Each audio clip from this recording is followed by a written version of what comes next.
Selamat pagi semua. Hari ini kumpulan kami akan membincangkan topik permulaan dan perkembangan berdasarkan teori kitaran.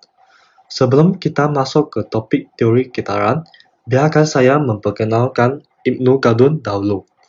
Beliau adalah sejarawan Islam yang banyak membincangkan ilmu peradaban berdasarkan kajian Kristiania mengenali peradaban oleh masyarakat Arab pada zamannya. Beliau dilahirkan pada tahun 1332 sehingga 1407. Teori kitaran adalah teori yang berkaitan dengan disiplin sejarah yang dapat digunakan untuk mengaji terhadap kebangkitan dan kejatuhan kerajaan.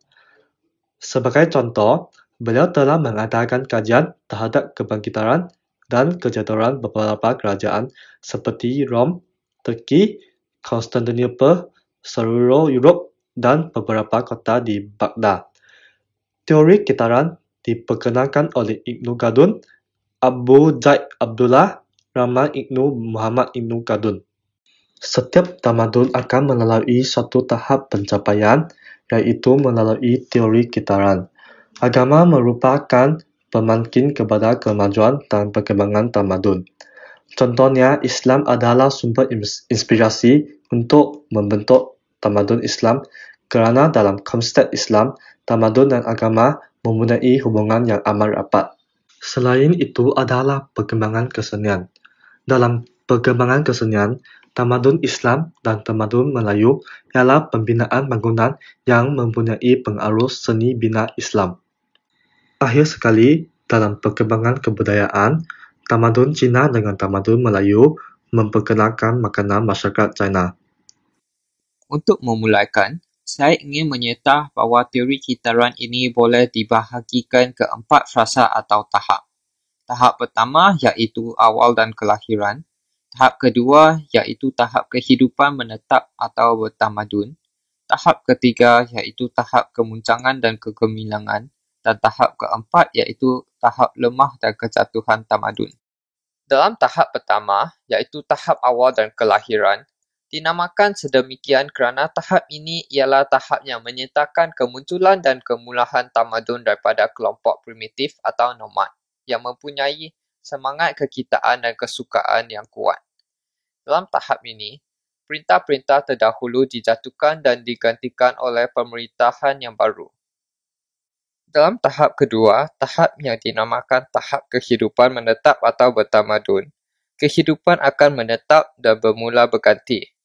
Kehidupan bandar bermula, pemimpin berwibawa akan dilahir dan pemimpin diwajibkan melahirkan sebuah sistem pemerintahan. Kehidupan pemerintah akan bermula berbeza dengan kehidupan rakyat jelata dan dalam tahap inilah semangat kekitaan bermula menguat. Ada beberapa ciri-ciri tamadun. Yang pertama, budi pekerti terpuji. Ibnu Khaldun berkata bahawa konsep tamadun sepatutnya dilihat daripada perspektif yang meliputi pencapaian tata susila dan moral yang tinggi. Yang kedua, kehidupan beragama. Kehidupan yang berdasarkan kepada moral yang baik, terpuji dan mulia menjadi asas penting bagi masyarakat bertamadun. Yang ketiga, organisasi sosial. Judy dan Edward L. Farmers berkatakan bahawa kewujudan sistem organisasi dan institusi sosial, politik, pentadbiran, ekonomi dan pendidikan yang teratur dan sempurna. Memilih pemimpin berwaibah dan sistem pemerintahan, terdapat perbezaan kehidupan pemerintah dengan rakyat jelata. Yang keempat, kebudayaan dan sistem tulisan. Membolehkan manusia menyatakan dan mengkongsi idea dan mendorong perkembangan ilmu pengetahuan. Yang kelima, pencapaian sains dan teknologi, iaitu penciptaan peralatan baru seperti dalam bidang pertanian. Yang keenam, pembangunan dan perbandaran. Idris Abdul Rauf Al-Mawabi berkata bahawa kehalusan adat dan kemunaian pencapaian manusia di kota dan kejayaan menghasilkan keamanan, keselamatan dan kemakmuran. Tahap ketiga, tahap kemuncakan dan kegemilangan. Dengan tahap ini, masyarakat bermula membiasakan diri dengan serba kemewahan dan kemudahan yang tersedia dengan kemajuan teknologi dan kehidupan masyarakat.